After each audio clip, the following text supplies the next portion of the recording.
Ok, ahí le doy ingreso y ya empieza a transmitir.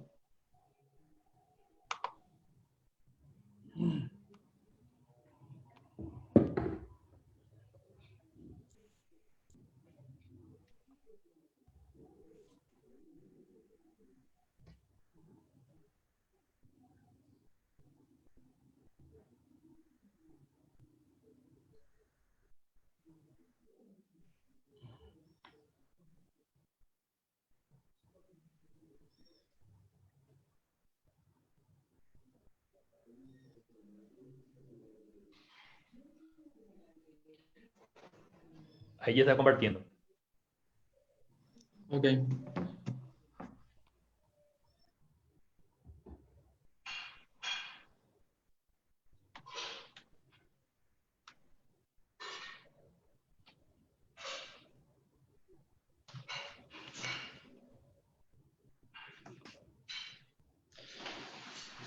Hola, buenas tardes a todos los asistentes. Daremos inicio al curso taller de Fundamento de Biosistemas, Bioreactores, Fermentación y Fisiología Microbiana. Este es un mini curso gratuito realizado dentro de las 10, o sea, realizado en el marco de los 10 años de la carrera de la licenciatura en Biotecnología. Este mini curso está organizado por el Departamento de Biotecnología y a cargo de este mini curso vamos a tener a dos expertos en lo que refiere a biotecnología industrial, la parte de bioreactores, fermentación y fisiología microbiana. En este caso, el encargado responsable sería el doctor Walter Sandoval Espínola, el quien es licenciado en biología, egresado de la Facultad de Ciencias Exactas y Naturales de la UNA, y que posteriormente realizó sus especializaciones de posgrado, tanto de maestría como doctorado en Estados Unidos, específicamente en la Universidad de Carolina del Norte. También tiene diversas colaboraciones con la Universidad de Harvard y actualmente es miembro y es profesor del Departamento de Biotecnología y está encargado también del laboratorio de lo que sería la parte de microbiología bacteriana. Entonces, eso sería por un lado el encargado responsable, por el otro lado se encuentra Sean McGahan, quien es licenciado en biotecnología, egresado de la Universidad Nacional de Asunción, del Departamento de Biotecnología, también hizo una maestría en biotecnología industrial y también se va a encargar de darnos algunas charlas. Entonces, ahora le cedo la palabra a Walter Sandoval. También le agradezco a todos por su participación en este mini curso. Eh, Muchas gracias, Andrés, por la introducción. Muchas gracias a todos los que están presentes por su interés en este tema muy interesante acerca de fermentación y microbiología microbiana. Eh, Bien, entonces voy a introducir. Yo soy Walter Sandoval. Como dijeron, como dijo Andrés, soy licenciado en biología por la FACEN UNA. Tengo mi maestría y mi PhD en microbiología por la North Carolina State University, en la Universidad Estatal de Carolina del Norte. Y también hice mi postdoctorado en biología química en la Universidad de Harvard. Esta es arriba, pues simplemente para que me conozcan, ¿verdad? Es una foto de la universidad donde hice mi maestría, mi doctorado. Fue en el laboratorio del doctor Bruno Barcena. Ahí básicamente trabajé con una bacteria que se llama Clostridium berinki, que es una bacteria que se utiliza para hacer butanol. Entonces, básicamente mi trabajo fue el estudio fisiológico de esta bacteria, comparándola básicamente de una cepa madre y una cepa mutante. También descubrimientos de una ruta metabólica que se puede utilizar para fijar carbono y trabajé con trabajé mucho con bioreactores para hacer estos experimentos. Y posteriormente hice mi postdoctorado en el laboratorio de la profesora Balskus en Harvard y ahí fue más la parte de biología química, o sea, el uso de moléculas pequeñas para dirigir cómo una comunidad bacteriana funciona, o sea, el control funcional de microbiomas. Esa es una foto que tomé en diciembre justamente antes de regresar a Paraguay, mucha nieve en Boston. Bien, entonces, estos son los objetivos del curso. Vamos a identificar requerimientos básicos y mediciones estándares necesarios para la optimización de procesos en la fermentación, describir ejemplos de productos generados con biotecnología, considerar conceptos del diseño de experimentos de pequeña y gran escala, y también que reflejen procesos a gran escala, ¿verdad? O sea, más la parte de escalado. También reconocer el aspecto fisiológico de los biocatalizadores en el diseño de procesos. Digamos, que es una parte clave de este curso, en el sentido de que no vamos a ver eh, el proceso de fermentación como una caja negra, sino más bien como que hay microorganismos allí que tienen un material genético que codifica enzimas y esas enzimas hacen nuestras transformaciones, ¿sí? Entonces, entender bien desde el punto de vista fisiológico. Y posteriormente también identificar aplicaciones relevantes y optimizar el proceso de escalamiento. O sea, voy a hablar un poco del proceso de escalamiento desde el I+D o investigación y desarrollo hasta la producción. Y entonces voy a hablar durante estos 5 días eh, sobre la introducción a biotecnología tradicional y moderna, que básicamente voy a hablar hoy, cultivo de células microbianas y selección de métodos de cultivo, por ejemplo, batch, fed batch y chemostat, que voy a explicarle más adelante qué significan estos. Luego también un resumen de técnicas asépticas y analíticas. Obviamente esto es muy importante porque nosotros queremos tener control del proceso dentro de los reactores, ¿verdad? No queremos contaminación, queremos que nuestro producto sea puro, aséptico, etcétera, etcétera. También sobre la composición elemental y estequiometría celular. Esto es muy importante porque cuando hacemos procesos de biotransformación es importante recordar que básicamente la materia se transforma, ¿verdad? Pero nunca se crea de la nada, ¿verdad? Entonces, si hacemos una transformación microbiana o un proceso de fermentación, es imposible recuperar más de lo que uno mete dentro del sistema, ¿sí? Principio de conservación de energía también, ¿verdad? Y también sobre crecimiento microbiano y tasa de reproducción, o sea, más la parte cinética microbiana. También voy a hablar acerca de una introducción de instrumentos de procesos, monitoreo y supervisión. Esto es muy importante ya en la parte digamos, en la parte más industrial, ¿verdad? Para cuando uno hace proceso de fermentación, entonces para tener control de lo que está pasando en el proceso. Y como mencioné hace rato, también voy a hablar bastante sobre lo que es la fisiología microbiana y control metabólico, tasa de crecimiento específico, tiempo generacional y consideraciones en escalado de procesos. Encima de esto también haremos videos con Sean y bueno, ya que obviamente no podemos hacer esto en persona, ¿verdad? Pero en los videos vamos a mostrarles básicamente cómo se trabajan con los reactores que tenemos, al menos en el departamento de biotecnología en FACET. Y también vamos a estar discutiendo papers. Bien, entonces, como dije recién, entonces va a ser un aspecto teórico que van a ser estas presentaciones que yo estoy dando de 1 a 2 horas. El horario ya saben, de 13 a 15, martes y jueves. Y la práctica, o sea, la parte práctica van a ser los videos. Vamos a hablar, por ejemplo, de las partes del reactor o bioreactor, ensamblado, puesta en marcha. En la puesta en marcha, por ejemplo, vamos a simular un batch y también la parte de limpieza. Todo esto es muy importante, obviamente, si es que estamos en un ambiente industrial, en la industria, ¿verdad? Y queremos que nuestros procesos sean reproducibles, ¿sí? Y bueno, estas son simplemente unas reglas, ¿verdad? Bueno, empezar esto a tiempo y otra cosa importante es que todos están invitados para discutir. Eh, Compartir conocimiento entre todos es muy importante. Vivimos en una sociedad científica en la que o sea, el hecho que sea interdisciplinario es lo que mueve la ciencia hacia adelante, ¿sí?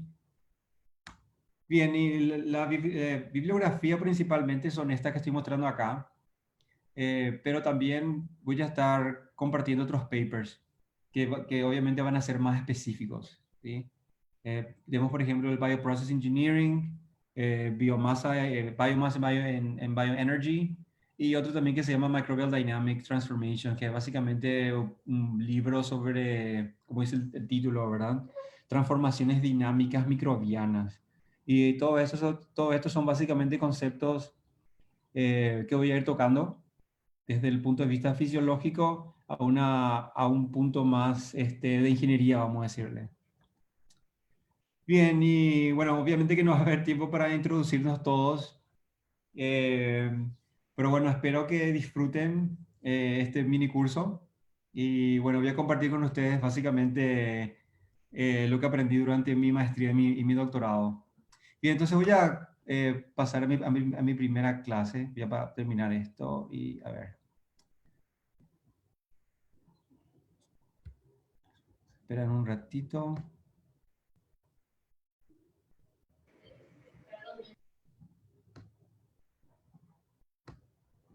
Ah,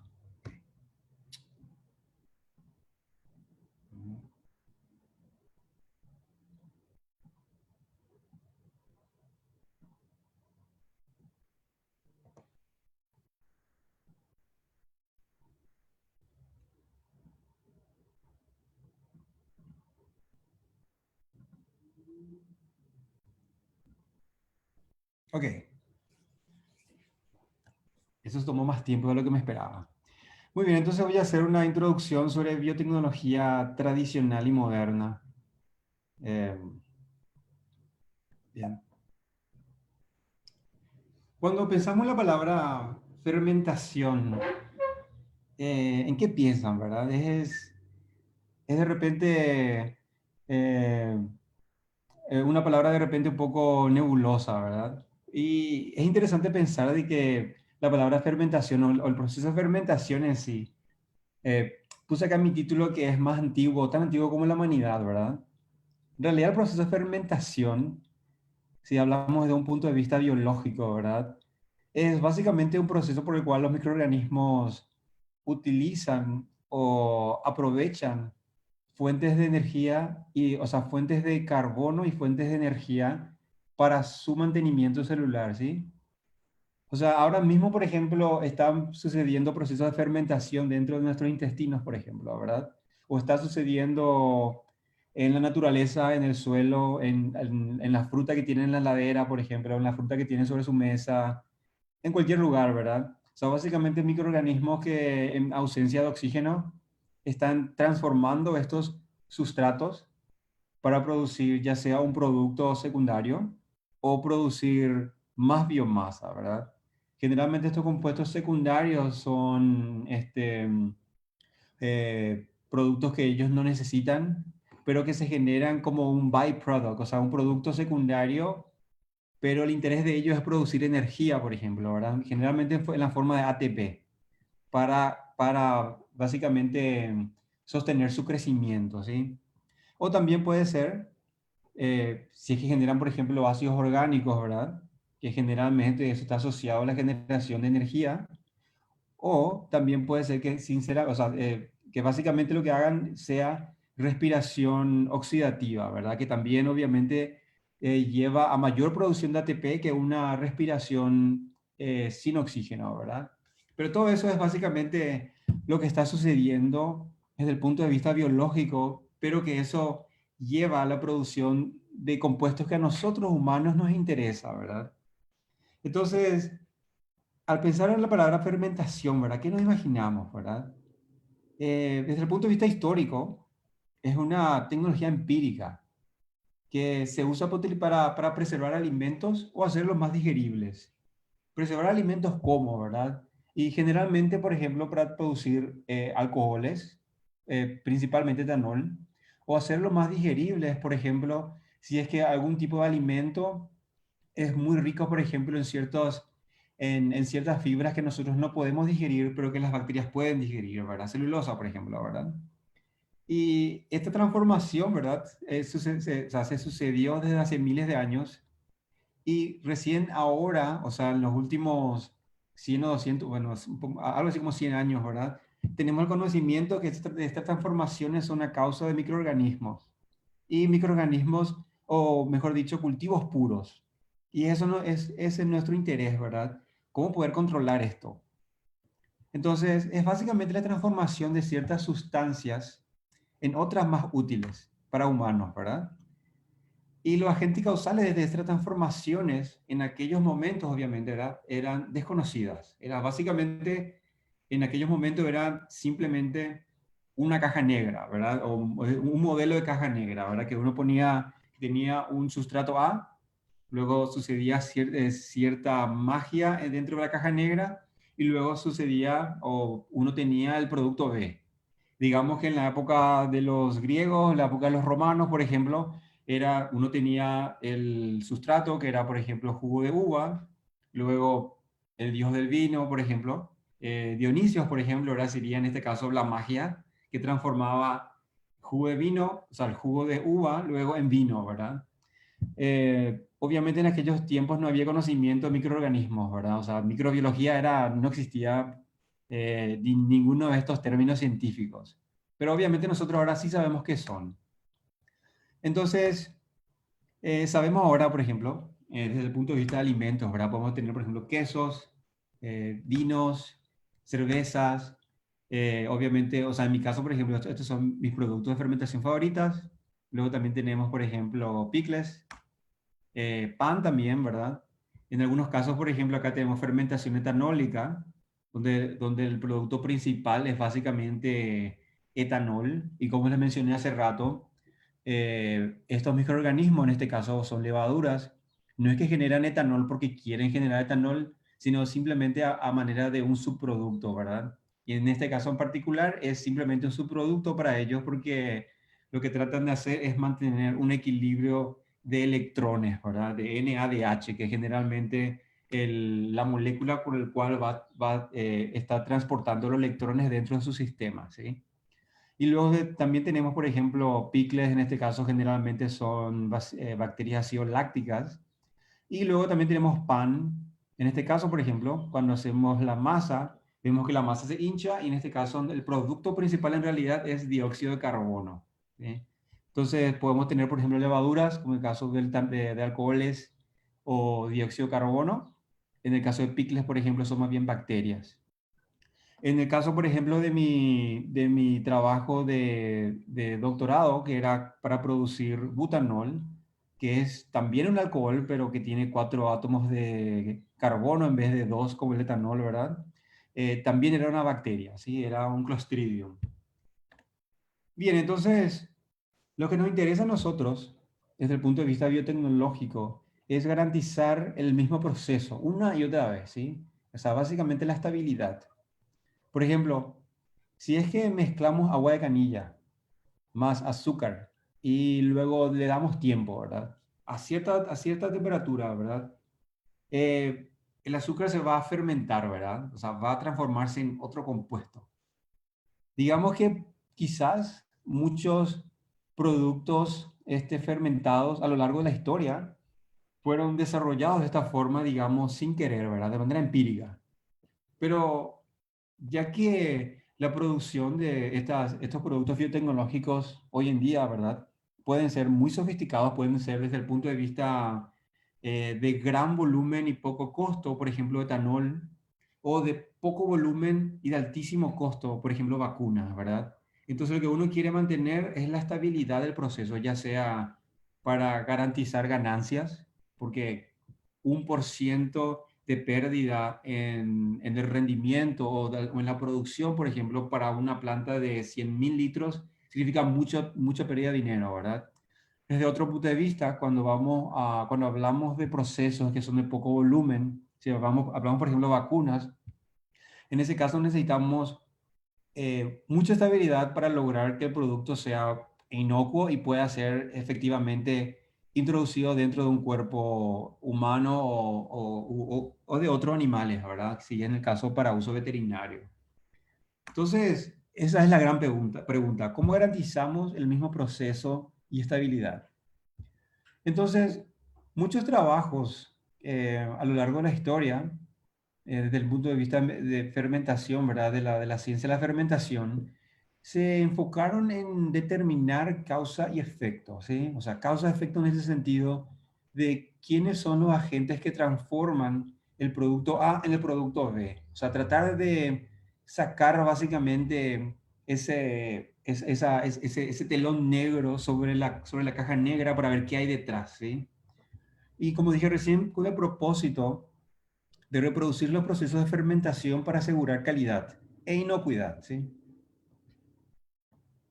Bien, entonces, Desde el punto de vista histórico, tenemos que la microbiología es básicamente fundamental en esta ciencia, o mejor dicho, sí, en este campo, ¿verdad? En este campo industrial. Y en la microbiología básicamente hablamos de cultivos puros y de entender la causa y efecto, ¿verdad? Bien, microbiología es el estudio de organismos microscópicos, ¿verdad? Si es que hablamos así en términos eh, este, grandes rasgos. Nace a partir del invento del microscopio, ya en 1684 por Leeuwenhoek.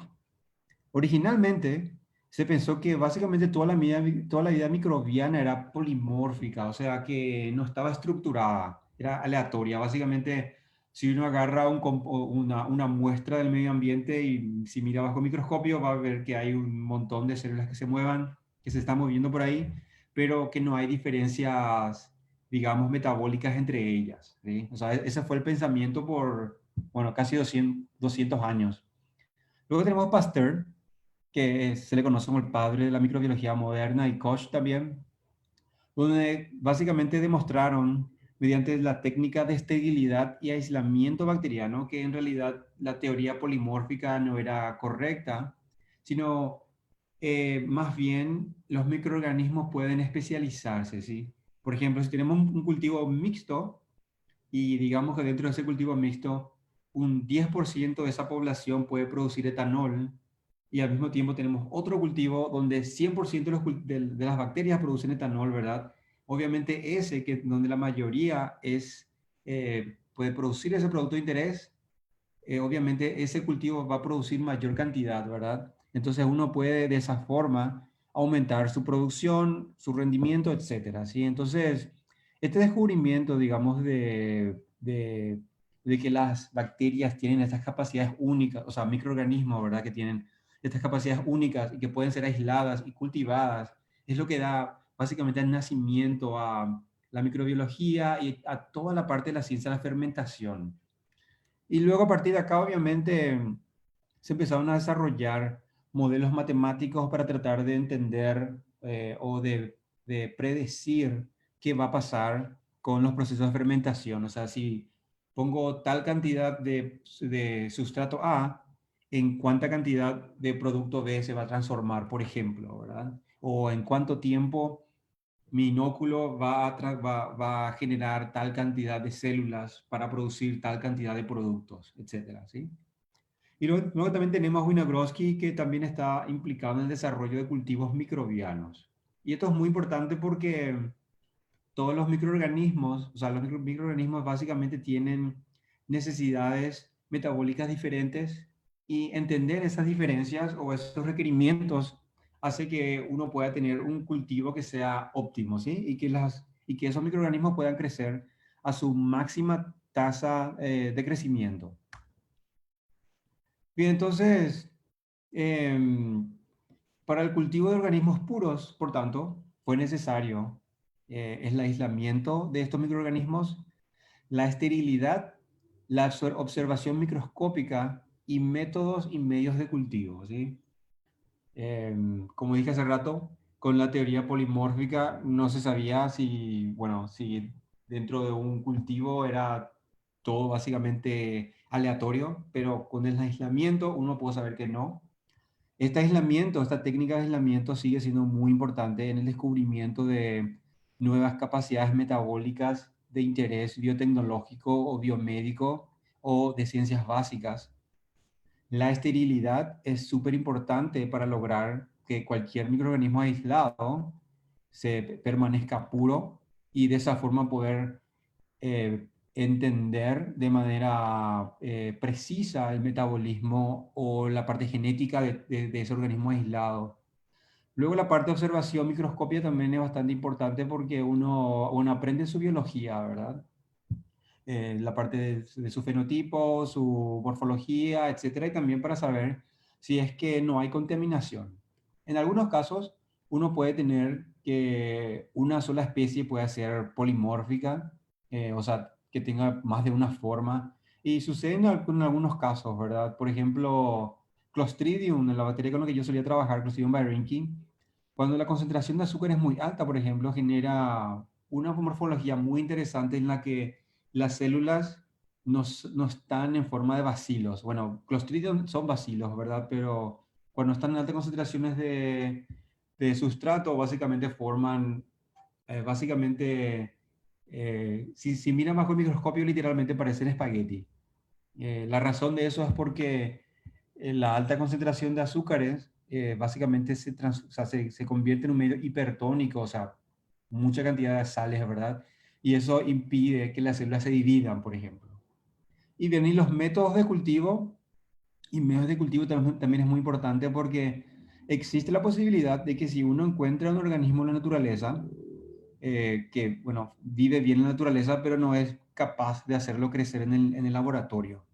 Hay ciertas teorías que dicen de que en realidad eh, una minoría de cantidad de bacterias podemos nosotros cultivar en el laboratorio y la mayoría es imposible de cultivarlas.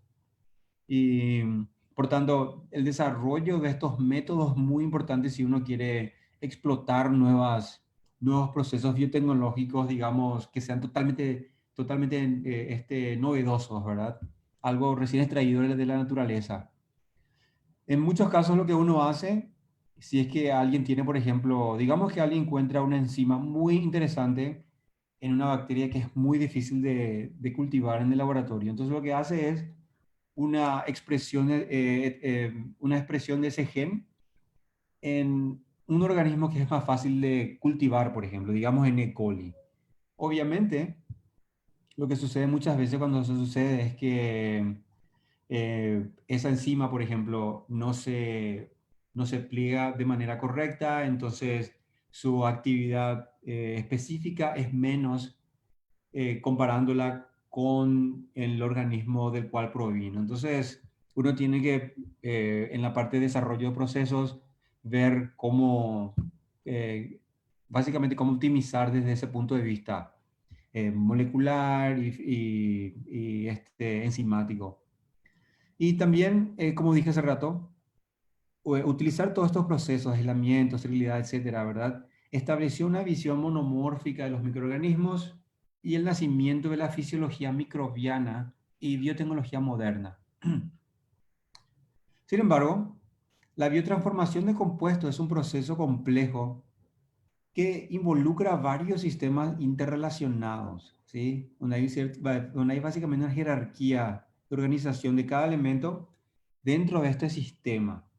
A lo que me refiero con eso es que básicamente en fermentación y en fisiología microbiana son varias subdisciplinas que están básicamente cooperando para entender microbiología desde ese punto de vista, ¿sí?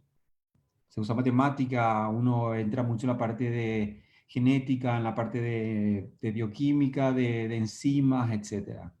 Entonces, uno lo que quiere llegar es al control del sistema, entendiéndole a estos microorganismos. Bien, entonces, desde el punto de vista de biotecnología moderna, ¿verdad? O sea, eh, ya con nuestro conocimiento de microbiología, podemos hablar entonces de distintos tipos de sistemas y acá ya es también un concepto medio matemático también, ¿verdad? Entonces, podemos tener, por ejemplo, sistemas que son abiertos, donde hay intercambio de masa y energía con el exterior. Luego tenemos sistemas cerrados, donde solo permite intercambio de energía con el exterior.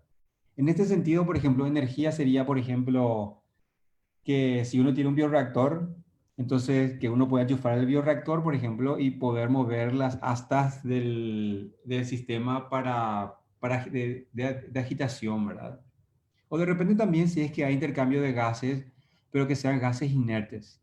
O de gases que los microorganismos que están en el reactor no pueden aprovechar. Bien, y todo esto, ¿verdad? Es cierto desde el punto de vista de sistemas naturales. Si es que hablamos, por ejemplo, de la biosfera, por ejemplo, sería abierto en ciertos sentidos, por ejemplo, abierto para meteoritos, por ejemplo, o cerrados, por ejemplo, para agua, ¿verdad? Si está dentro del sistema, no está saliendo, a no ser que consideremos la evaporación de los océanos, ¿verdad? O también podemos hablar de sistemas abiertos y cerrados para sistemas artificiales, en este caso dentro de un bioreactor.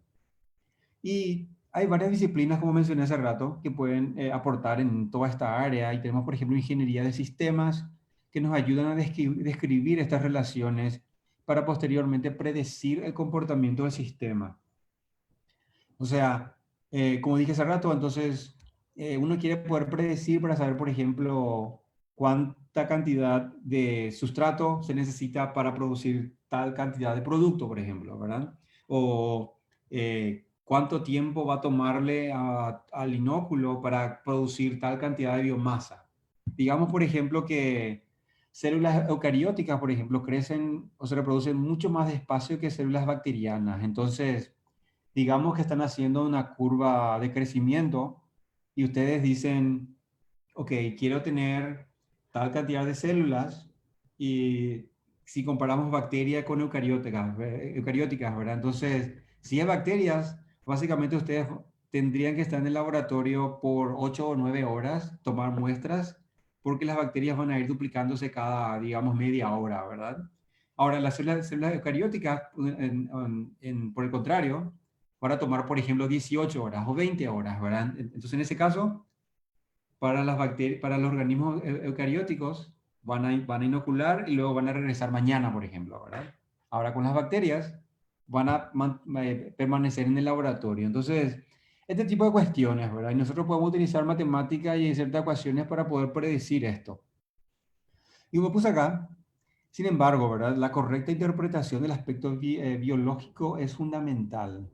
Y esto es importante porque la matemática básicamente describe un proceso biológico que se haya descubierto ya, digamos, a posteriori, ¿verdad? O sea, uno primero tiene que descubrir el proceso biológico para luego hacer un modelo matemático que va a descubrir ese proceso biológico.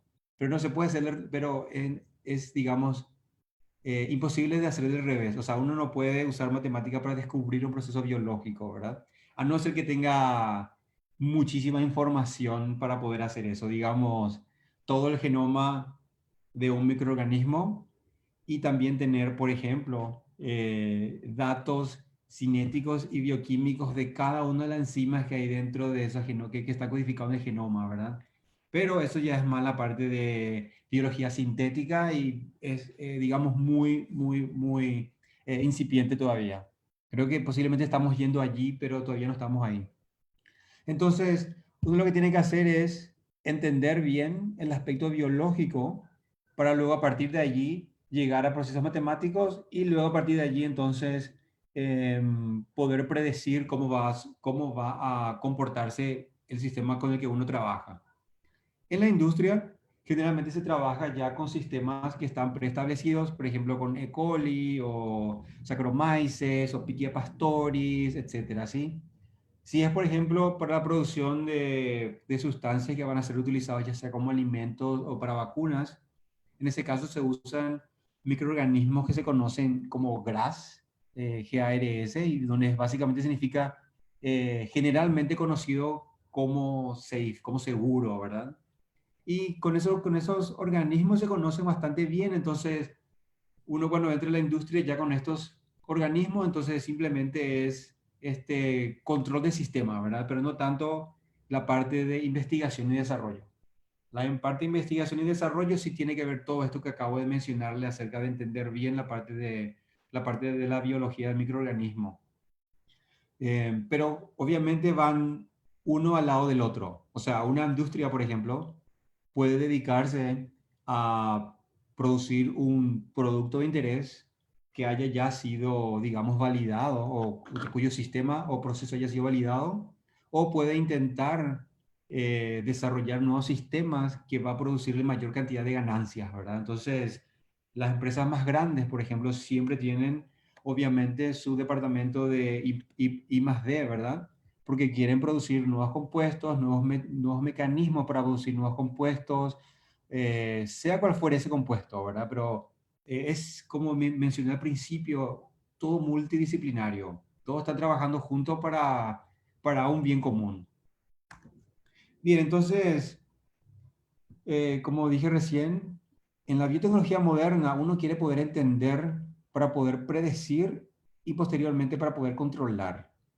En la correcta comprensión del aspecto fisiológico, ¿verdad? Entonces los modelos matemáticos pueden ayudar a establecer un sistema bajo control y requiere una combinación de mediciones experimentales y modelo matemático.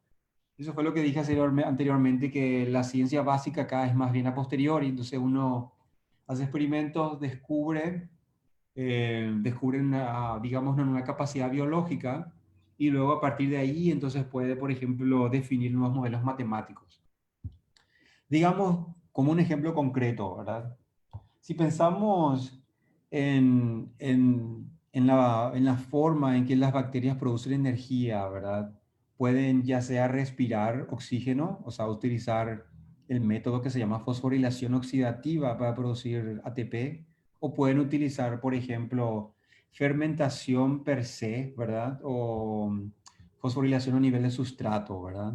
Como ustedes saben, la cantidad de ATP que se genera por oxidación fosforilación oxidativa es mucho mayor que por respiración anaeróbica, ¿verdad? Entonces a partir de ahí uno sabe, ok, si es que quiero producir mayor cantidad de biomasa, tengo que hacer respiración oxidativa. Ahora, si quiero producir otro tipo de compuestos, por ejemplo, etanol, entonces tengo que hacer una respiración anaeróbica, etcétera. ¿Sí? Entonces acá es como el conocimiento biológico se traduce a un conocimiento, o sea, se traduce, digamos, a ecuaciones matemáticas que uno puede utilizar para predecir el sistema. Sí, como puse acá ejemplos, ¿verdad? Tasa de crecimiento, de productividad, tipo de producto. En otras palabras, puse acá el estado fisiológico. O sea, un estado fisiológico, por ejemplo, puede estar apuntado a la generación de biomasa, o la generación de productos, o la generación de gases, ¿verdad? Otro aspecto importante es que generalmente se le conoce, o sea, generalmente digo, digamos de manera incorrecta, ¿verdad? Que biología es de repente una ciencia no exacta, eh, porque uno no entiende lo que está haciendo o sea, los organismos, ¿verdad? Uno no puede controlar y no es un 2 más 2 4, ¿verdad? O sea, al menos era la comprensión, digamos, equivocada.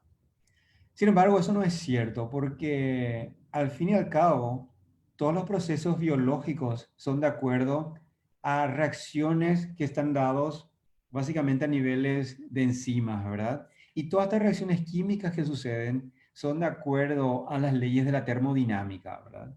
O sea, ya entramos ya acá como vemos de un nivel biológico, digamos, arriba, podemos irnos hasta un nivel incluso cuántico, ¿verdad?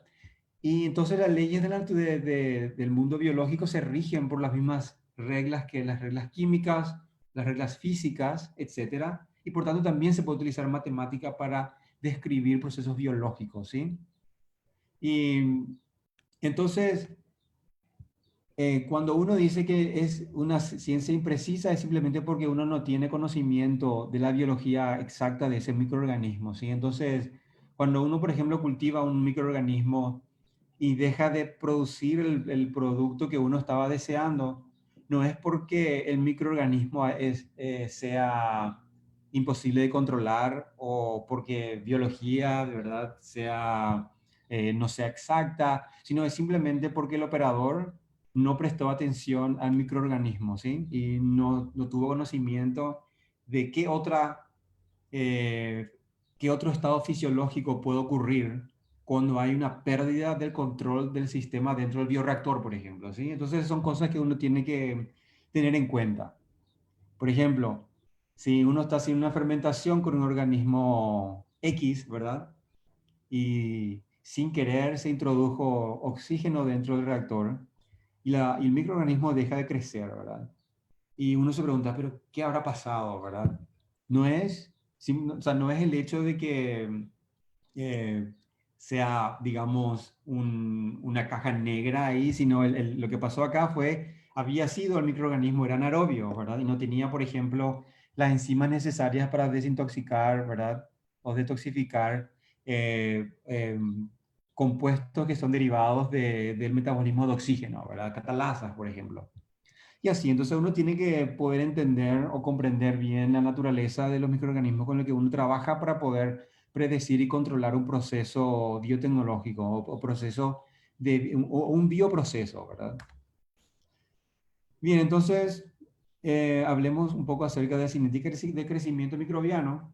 Eh, Esto es fundamental para bioprocesos y describe básicamente las dinámicas de crecimiento microbiano, eh, de crecimiento, supervivencia, muerte, adaptaciones, esporulaciones, formación de productos, ciclos naturales, etcétera, como escribí acá, ¿verdad? O sea, si uno entiende cómo un organismo va a crecer, y a esto se le llama, por ejemplo, tasa de crecimiento específica, ¿verdad? Entonces uno puede predecir qué va a pasar después, ¿verdad? Por ejemplo, la bacteria con la que yo trabajaba durante mi máster y mi PhD, cuando llega una limitación nutricional, o sea, cuando deja de encontrar los nutrientes que necesita en su medio de cultivo, lo que hace es esporula. Entonces, cuando esporula, como dice el nombre, ¿verdad? Forma esporas. Entonces, la bacteria deja de estar fisiológicamente activa. Entonces, lo que uno tiene que hacer es prevenir que la bacteria llegue a un estado que sea totalmente esporas. Lo interesante de esa bacteria en particular es que la producción de butanol también estaba asociada a la formación de esporas, lo cual hacía que el cultivo de Clostridium sea bastante complicado, ¿sí? Entonces, ¿y eso por qué, verdad? Y eso es básicamente porque a nivel genético, a nivel de su control transcriptómico, el mismo proceso que iniciaba la formación de solventes, o sea, de butanol, también iniciaba la esporulación.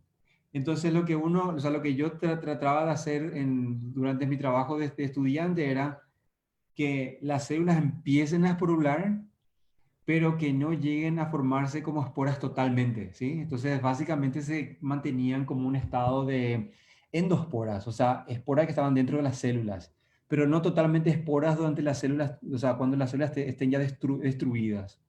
Entonces, esto es básicamente la importancia de entender la cinética del crecimiento microbiano. En el caso de levaduras también, ¿verdad? Eh, Voy a hablar más en detalles, o sea, más adelante, pero básicamente las levaduras, por ejemplo, pueden ya sea respirar oxígeno o fermentar etanol. Si es que respiran oxígeno, produce mayor cantidad de biomasa. Entonces, digamos que uno está haciendo perdón, etanol, ¿verdad? Pero cuando analiza su curva de crecimiento, ven que la cantidad de células es muy alta, ¿verdad? Para hacer una producción de etanol. Entonces ahí dice, ok, acá perdí el control, ¿verdad? Entonces uno tendrá que ver la forma de subsanar eso. Entonces, es básicamente entender la fisiología del microorganismo en función del producto que uno quiere lograr. Bien, entonces, el estudio de la cinética de crecimiento también tiene que ver, es el estudio de la interacción del medio ambiente y de los microorganismos, ¿sí? Medio ambiente en este sentido sería básicamente el medio y las condiciones de cultivo de los microorganismos. O sea, básicamente, ¿qué pasa si cultivamos Saccharomyces, por ejemplo, a 30 grados centígrados o a 37 grados centígrados o a 25 grados centígrados, ¿verdad? Todo esto va a tener un impacto significativo en la cinética de crecimiento. Otro punto sería, otro parámetro físico-químico también podría ser pH, por ejemplo, o cantidad de sustrato, etcétera, ¿sí? Entonces, este estudio de la interacción del medio ambiente y los microorganismos también se le conoce como fisiología microbiana, porque a medida que uno cambia lo que sería el input, que sería básicamente un cambio en de uno de estos parámetros, o en este caso variables, ¿verdad? Físico-químicas, los microorganismos van a dar una respuesta, ¿verdad? Y esa respuesta es básicamente lo que nos va a indicar de cuál es su fisiología, ¿sí? Bien, entonces, todas estas interacciones desembocan al final en productos o procesos de valor biotecnológico, ¿verdad? Bien, entonces, básicamente para sintetizar esta parte de cinética de crecimiento, es importante conocer al organismo con el cual trabajamos para entender bien en cuál estado fisiológico o en qué condición debe estar para producir nuestro producto de interés, ¿sí? Ya sea eso células, gases o otros productos, ¿sí? U otros productos, o sea, etanol, butanol, enzimas, hormonas, etcétera. Bien, entonces, los modelos matemáticos son una manera formal de describir estos procesos. Si son correctos estos modelos matemáticos, deberían poder describir y, muy importante acá, predecir el proceso. Como mencioné hace rato, em, se utilizan resultados experimentales, o sea, ya, como dije hace rato, posteriori, ¿verdad? Resultados experimentales para poder llegar a estos modelos matemáticos y para ver si es que en realidad uno puede predecir el proceso. Digamos que estemos midiendo experimentalmente el crecimiento de un organismo nuevo, ¿verdad? Y digamos que en tiempo cero tenemos una célula. Una hora después tenemos dos células. 2 horas después tenemos 4 células, etcétera, ¿verdad? Entonces ahí no, con esos datos experimentales o a posteriori, ¿verdad?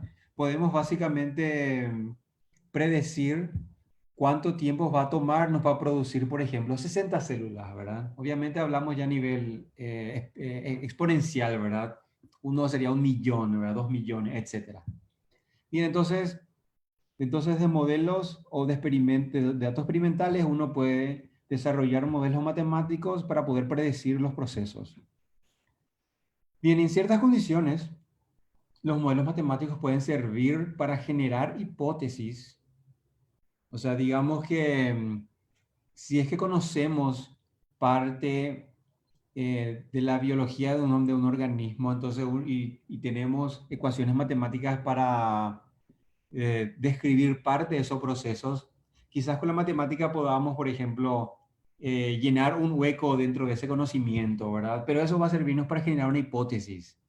Uno sí o sí necesita datos experimentales para poder comprobar esa hipótesis.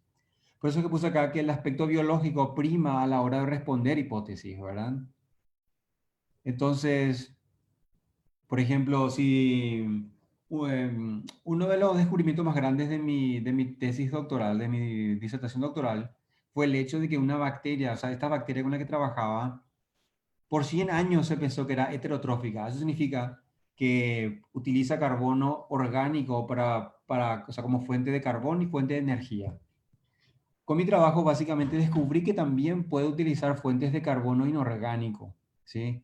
¿Cómo descubrimos eso? Bueno, básicamente los modelos matemáticos que describían el comportamiento de esta bacteria no funcionaban correctamente, ¿sí? O sea, mis datos experimentales no se, no se enmarcaban a estos modelos matemáticos. Y eso sería, uno puede pensar, ¿verdad? Puede ser por dos razones, ya sea porque se perdió el control de la fermentación, hay problemas con la parte analítica, hay contaminación, etcétera. Pero cuando uno tacha todas esas variables, ¿verdad? Variables experimentales, entonces nos dimos cuenta que era un aspecto biológico que no conocíamos y que por tanto las ecuaciones matemáticas estaban erradas para esa bacteria en particular. Y bueno, mediante experimentos biológicos, ahí descubrimos que esa bacteria en realidad lo que estaba haciendo era capturar dióxido de carbono atmosférico y a partir de ahí aumentar la cantidad de productos que estaba produciendo, ¿sí? Y bien, entonces estas técnicas biológicas en el marco, o sea, utilizados ya con técnicas así como modelos matemáticos, luego obviamente eh, desembocó en una tecnología nueva, ¿verdad? Entonces llegamos a tener una patente respecto a esta tecnología. Entonces, los modelos matemáticos son simplificaciones para describir un sistema, pero no pueden describir la complejidad biológica, ¿sí? Y la razón principal por esto es porque todos los microorganismos, ¿verdad? O sea, todos los seres vivos en la Tierra, ¿verdad? Básicamente todos nuestros procesos metabólicos son de acuerdo a las enzimas que tenemos dentro de nosotros y al potencial genético que tenemos, ¿verdad? El problema es que si uno mira, por ejemplo, a todos los datos genéticos que hay de todos los microorganismos, más del 70% de estas enzimas o de estos genes están anotados de manera automática o están predecidos como proteínas hipotéticas, ¿verdad? Entonces, modelos matemáticos que se fían, por ejemplo, o sea, obviamente se fían por leyes de termodinámicas que uno pone en la computadora, ¿verdad? Pero si no sabe lo que ese gen puede hacer, entonces el modelo no puede funcionar. Por tanto, es importante todavía más experimentos biológicos, ¿verdad? Para poder describir todos estos genes y por tanto poder eventualmente predecir todos los procesos que son quizás posibles dentro del reino biológico, ¿sí? Como dije al principio, todo esto es multidisciplinario y se trabajan juntos con matemáticos, biólogos, bioquímicos, ingenieros químicos, etcétera, ¿sí? Bien, entonces, otro punto que voy a tocar es la parte de magnitudes y señales. ¿Por qué es esto importante, verdad? Ya que hablamos de poder controlar un sistema, es importante poder leer las señales que nos da el sistema, ¿verdad? Bien, y magnitudes son básicamente todos los valores dentro de un sistema. Digamos que el sistema sea un bioreactor, ¿verdad? Entonces, todos los valores que recibimos de ese cultivo que está dentro del reactor. Aquellas o aquellos cuya intensidad no varían son llamados parámetros, ¿sí? Por ejemplo, parámetros pueden ser área de superficie dentro de un bioreactor, eso no va a cambiar, coeficientes de pérdidas en las válvulas, el rendimiento de producto también es un parámetro.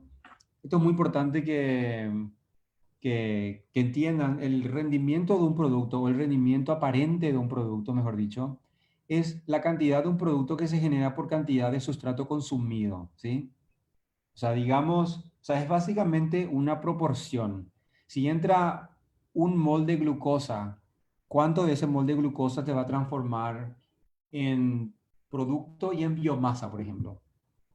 Y ese rendimiento aparente nunca cambia porque básicamente el flujo de de carbón y energía en los procesos metabólicos es el mismo, ¿sí? La única forma que puede ser que cambie es si es que otra ruta metabólica empieza a activarse dentro del microorganismo. Justamente esto fue lo que nos llevó al descubrimiento que esta bacteria con la que trabajaba podría consumir dióxido de carbono, porque el rendimiento no era lo esperado para una fermentación heterotrófica, o sea, de carbono orgánico. Bien, la máxima tasa específica de crecimiento también es un parámetro, ¿sí? No la tasa específica per se, pero sí la máxima tasa de crecimiento. Entonces, por ejemplo, si una bacteria en estado puro y en condiciones óptimas de crecimiento tiene una tasa de crecimiento específica, digamos, de 0,5, ¿verdad? Hora a la menos 1. Si hacen un experimento y de repente ven que ese número es más alto, digamos que ahora es 0,6, lo más probable que está pasando es que tienen una contaminación. O tienen un mutante y ese mutante básicamente contaminó todo el sistema o son la mayoría ahora de la población, ¿verdad? Si es menos, ok, eso es fácil de explicar, ¿sí? Quizás la temperatura no es óptima, quizás el lote de ese medio de cultivo no es tan buena, etcétera, ¿sí? Pero la máxima tasa es un parámetro. Luego también tenemos constantes de inhibición y afinidad. Esto en el sentido de, por ejemplo, constante de inhibición y afinidad por sustrato, por ejemplo, o por producto. También la edad de las células puede en teoría también afectar estos parámetros a largo plazo. ¿Sí? Entonces, si alguien hace un experimento muy largo, hay un tipo de experimento que se llama, por ejemplo, quimostato, o alternativamente si uno hace un tipo de experimento en un batch, o sea, pone los medios, pone las células y les deja crecer, ¿verdad? Y digamos que en 10 horas llega a tasa, digo, a estado estacionario, ¿verdad? Pero si uno continúa con las células por, digamos, qué sé yo, 2 o 3 días, las células van a ser viejas, vamos a decirle, ¿verdad? Y van a comportarse de manera diferente. Bien, entonces, la caracterización de los parámetros biológicos del sistema puede realizarse, por ejemplo, o sea, de hecho se realizan en modo batch. Voy a explicar más adelante qué significa eso. Pero batch es simplemente donde uno tiene un fermentador o un vaso, pone sus células, pone medio de cultivo e incuba, ¿sí? Y en ese sistema, en este tipo de fermentaciones en el que uno hace toda esta caracterización que acabo de mencionar. Y generalmente también durante la fase exponencial de crecimiento, que también se le conoce como crecimiento restringido. Bien, y aquellas magnitudes cuya intensidad varía son llamadas variables, como dice el nombre, ¿verdad? Puede ser, por ejemplo, concentración de producto. Como mencioné hace rato, el rendimiento no, el rendimiento es un parámetro, ¿verdad? Ese no varía. ¿Cómo se dice? La proporción del sustrato que se transforma en producto y biomasa no va a variar, a no ser que haya un cambio metabólico porque hubo una pérdida del control, ¿verdad? La concentración es una variable porque esa cambia a medida que cambia el tiempo, ¿verdad? Entonces tenemos, si miramos una figura donde el eje X sea tiempo, en el eje Y va a estar nuestro producto y vamos a ver que el producto aumenta, ¿verdad? Entonces, por eso es una variable. La tasa específica de crecimiento también varía. Como dije hace rato, la tasa máxima de crecimiento es un parámetro, ¿verdad? Pero la tasa específica sí puede variar. Si uno, por ejemplo, digamos que quiere que su microorganismo crezca despacio, ¿verdad? Entonces lo que va a hacer es posiblemente disminuir la temperatura de incubación, ¿verdad?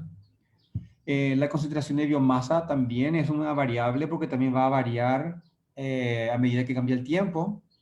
También oxígeno disuelto, porque está siendo consumido en tiempo, o sea, a medida que los organismos crecen. Y el valor de estas variables en el tiempo, o sea, en términos de derivada del tiempo, ¿verdad? Todo esto es llamado señal. Bien, entonces, cuando un sistema interacciona con el exterior, hay dos tipos de variables. ¿Sí? Uno entonces puede hablar las señales de entrada o el input, y esto es lo que influencia el comportamiento del sistema. ¿Se acuerdan que dije hace rato, por ejemplo, que el estudio del medio ambiente y el microorganismo es fisiología microbiana, ¿verdad? Y el medio ambiente yo me referí al input, ¿verdad? Y es justamente esto. Entonces, estos inputs influencian el comportamiento del sistema, o sea, del medio ambiente en el cual está el microorganismo en cuestión. Estos inputs pueden ser ajustables, o sea, uno puede manipular el sistema, o pueden ser no ajustables, donde son perturbaciones del sistema que no podemos controlar, ¿sí? Lastimosamente, obviamente, estas perturbaciones introducen incertidumbre en el sistema, ¿sí? Pero generalmente o sea, uno trata de mantener este tipo de input no ajustables para que sean menos del 5%, ¿verdad? Que es lo que generalmente buscamos en la ciencia, ¿verdad? Bien, entonces, y también tenemos señales de salida, que es básicamente el output, y se refiere a las señales captadas por sensores, generalmente en línea, online, ¿verdad? Que demuestra el comportamiento del sistema al exterior y le demuestra al operador, o sea, a nosotros. Y la idea acá es que con el input uno pueda monitorear estas señales con el propósito de poder controlar las señales, ¿sí? Entonces, monitorear no es lo mismo que controlar. Entonces, uno quiere poder ver para poder controlar, ¿verdad? Entonces, este sistema o sea, que vengo mencionando hace rato, ¿verdad? Tenemos entonces nuestra fermentador, nuestro input de señales que va a modificar lo que sucede acá adentro, y luego tenemos nuestro output que va a darnos las señales que podemos monitorear, o sea, mirar y también controlar para volver a dar un input, ¿sí? Entonces es tipo lo que se llama feedback o de retroalimentación.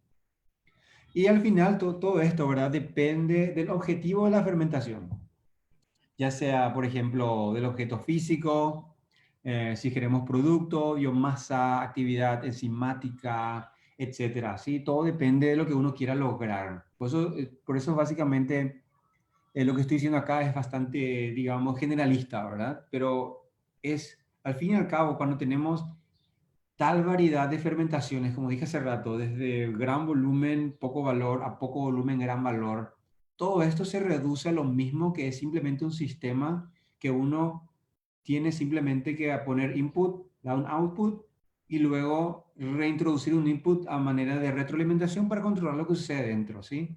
Y todo eso de acuerdo a lo que se entiende de la biología del microorganismo que está dentro, ¿sí? Puede ser, por ejemplo, un E. coli que está expresando heterológamente una enzima de interés. Bueno, E. coli, por ejemplo, es bastante fácil de controlar. Si es Clostridium, entonces, por ejemplo, entender bien que puede esporular, no le gusta oxígeno, etcétera, etcétera. Si es para producir etanol, entonces tratar de mantener a las Saccharomyces o a las levaduras en un estado fisiológico que produce etanol, etcétera, etcétera, ¿sí? Pero todo eso depende de nosotros, de los operadores. Y entonces, para concluir esta primera parte, la fermentación es un proceso empírico milenario, ¿verdad? Principalmente fue usado para preservación y transformación de alimentos. Con el avance de las ciencias, de empírico pasó a ser un fenómeno ya científico, donde los procesos se pueden predecir y controlar. Digamos que hace 2000 años, como les dije, ¿verdad? Ese empírico era, por ejemplo, el dios del vino que viene a transformar este jugo de uva a algo de valor agregado, ¿verdad? O cuando los monjes en Europa introducían leche en las cuevas y por arte de magia se transformaba en queso, por ejemplo, ¿verdad? Todo eso es fermentación. Y luego nosotros ahora utilizamos modelos matemáticos que nos ayudan a entender y predecir el sistema. Esto es mucho de ingeniería química, por ejemplo. Luego también para, como les dije hace rato, ¿verdad? Modelos matemáticos para entender y predecir el sistema, pero como dije, la observación y el estudio del aspecto biológico es esencial para entender mejor el sistema y también para descubrir nuevos procesos que pueden ser de valor bioindustrial. También hablamos sobre parámetros y variables, ¿verdad? Parámetros son los valores que nos cambian, o sea, magnitudes que no cambian, y variables aquellos que sí cambian, y input versus output, ¿verdad? Y como mencioné recién, en, en todo, o sea, en todo tipo de fermentación tenemos que todo esto se reduce a un sistema y en el que nosotros podemos controlar. Bien, entonces, ahora vamos a tomar un pequeño break de 10 minutos. Podemos regresar a las 2 y 17, ¿verdad? Y continuamos con la siguiente parte. Eh, bueno, y nos vemos enseguida. Sí, yo voy a apagar mi cámara, pero voy a mantener acá la presentación de la siguiente clase.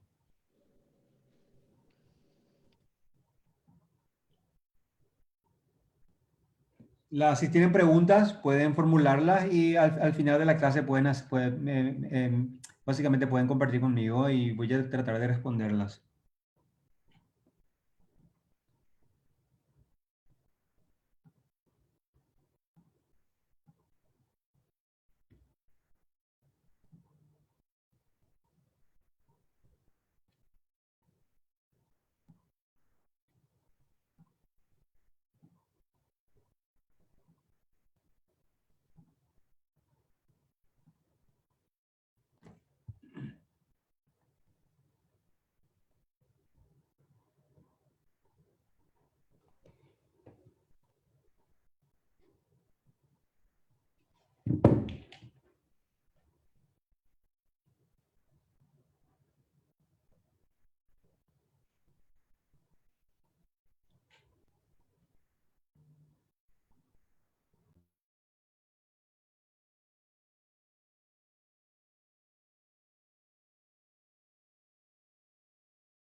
Hola a todos.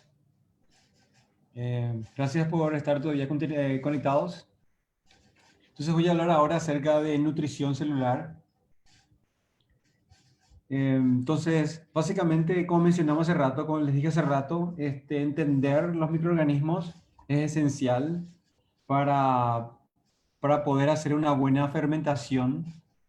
Y entonces voy a hablar acerca del cultivo de células microbianas y la selección de métodos de cultivo. Bien. Bien, entonces, antes que nada es importante hablar acerca de la composición elemental de las células. ¿Por qué es importante? Bien, entonces, la composición elemental de las células determina su requerimiento nutricional, ¿sí? El valor de cada elemento es relativamente constante en todos los de todos los seres vivos. Elemento me refiero al típico carbono, carbono, oxígeno, hidrógeno, nitrógeno, ¿verdad? Agua representa, como ya saben, entre 80 y 90% del peso total. Esta es la razón por la cual agua es esencial para la vida en la Tierra. Es indispensable para procesos bioquímicos. Además del oxígeno y del hidrógeno, o sea, el hidrógeno y el oxígeno que están en la molécula de agua, ¿verdad? La biomasa seca contiene carbono, nitrógeno, fósforo y azufre en mayor proporción, ¿sí? Estos representan 95% de todo el peso seco. Bien, entonces en términos de nutrientes, tenemos los esenciales, o sea, aquellos sin los cuales las células no pueden crecer, y eso se debe principalmente a que las células no tienen rutas biosintéticas para poder producir estos nutrientes. Y luego tenemos los no esenciales, los cuales o sea, son útiles porque permiten un mejor y más rápido crecimiento, pero las células también pueden crecer aún en su ausencia. Y eso se debe principalmente porque las células tienen las rutas biosintéticas para producirlas. Luego tenemos lo que se llaman macronutrientes y micronutrientes. Esto es básicamente en términos de la cantidad que son necesarias para el crecimiento de los microorganismos. Tenemos, por ejemplo, macronutrientes, si es que se necesitan concentraciones mayores a, digamos, 100 micromolar, y micronutrientes, si es que se necesitan básicamente alrededor de 10 micromolares. Bien, entonces voy a hablar acerca de los macronutrientes ahora. Tenemos el carbono. Carbono se necesita en altas concentraciones, 0.1 milimolar al menos, como ven acá. Carbono representa aproximadamente 50% de la biomasa seca. Es, por tanto, el elemento más abundante en todos los seres vivos. Es un factor limitante. Esta expresión acá es bastante importante en fermentación, ¿sí? Factor limitante. Es decir, la cantidad inicial de carbono en el sustrato se representa por la letra S, determina la cantidad final de producto P o biomasa X, ¿sí? Por tanto, el rendimiento, por tanto, esto determina el rendimiento, ¿sí? Bien, factor limitante, voy a repetir, es aquel compuesto que determina, cuya cantidad inicial determina la cantidad final de producto y biomasa, ¿sí? Y a partir de este factor limitante se puede calcular el rendimiento. Y si se acuerdan, como mencioné hace rato, rendimiento es la proporción del factor limitante, o sea, del sustrato, que va a terminar en el producto o la biomasa o en otro compuesto, ¿sí? Y estas son las letras por las cuales se representan. Si es sustrato es S, producto P, biomasa X y rendimiento generalmente por la letra Y. Bien, otro punto importante. Bueno, el factor limitante puede ser cualquier elemento en realidad que pueda, digamos, determinar la cantidad de un producto o biomasa en cuestión, ¿sí? Carbono, como dije recién, como es 50% de toda la masa seca, tiende a ser el primer factor limitante. En algunos casos, sin embargo, digamos que uno esté produciendo una enzima que requiere qué sé yo, que tiene como cofactor, digamos tungsteno, por ejemplo, ¿verdad? Entonces, en el medio de cultivo va a tener que haber ese elemento para que esa enzima pueda funcionar correctamente, ¿sí? Entonces, ahí el factor limitante va a ser tungsteno, por ejemplo, etcétera, ¿sí? Entonces, es importante conocer desde un aspecto biológico o bioquímico del microorganismo para poder tener un proceso de fermentación adecuado. Bien, luego tenemos nitrógeno. Este representa aproximadamente 10% de la biomasa seca. Es necesario para la biosíntesis de aminoácidos, purinas y pirimidinas, ¿sí? O sea, básicamente para la parte estructural de proteínas y también para el DNA y ARN, ¿sí? El nitrógeno puede venir de fuentes orgánicas, si es que viene, por ejemplo, de aminoácidos que están, por ejemplo, en el medio de cultivo, o también puede venir de fuentes inorgánicas, si es que hablamos, por ejemplo, de nitrato, nitrito, amonio, ¿verdad? Eh, y generalmente la introducción de un grupo amino requiere su intercambio por un grupo keto mediante transaminasa. Esa es la típica reacción química que sucede para la utilización de nitrógeno. Nitrógeno también, o sea, como puede venir, como dije recién, a partir de nitrato, amonio o nitrógeno gaseoso. En algunos casos, por ejemplo, si es que se usa nitrato o nitrito, uno tiene, por ejemplo, lo que es respiración anaeróbica o respiración o sea, usa nitrato, por ejemplo, o nitrito como fuente terminal de electrones. También puede utilizar amonio o nitrógeno gaseoso si es que tienen las enzimas necesarias para utilizarlo, ¿sí? Que serían enzimas para fijar nitrógeno, por ejemplo. Pero como dije hace rato, todo esto depende de la capacidad genética del microorganismo en cuestión. Si el nitrógeno proviene de nitrato, este compuesto debe ser primeramente reducido a amonio mediante nitrato reductasa y luego nitrito reductasa. O sea, nitrógeno gaseoso puede ser asimilado mediante el proceso, como dije recién, ¿verdad? Conocido como fijación de nitrógeno. Y esto es muy importante en la agricultura, como saben, ¿verdad? En este proceso, el nitrógeno es reducido a amonio y esta figura que muestro acá es simplemente un ciclo de nitrógeno por el cual tenemos, por ejemplo, nitrato, nitrógeno orgánico, amonio y nitrito. Así que distintos procesos que representan la conexión entre cada uno de los nodos de esta figura. Luego también tenemos fósforo, ¿sí? Fósforo el tercero más abundante. Representa 3% de la biomasa seca. Puede estar en la naturaleza en estado orgánico o inorgánico. Y todos los organismos pueden utilizar fósforo inorgánico y compuestos de fósforo orgánico son generalmente utilizados mediante fosfatasas. Y principalmente es utilizado como sustrato para producir fosfolípidos y ácidos nucleicos.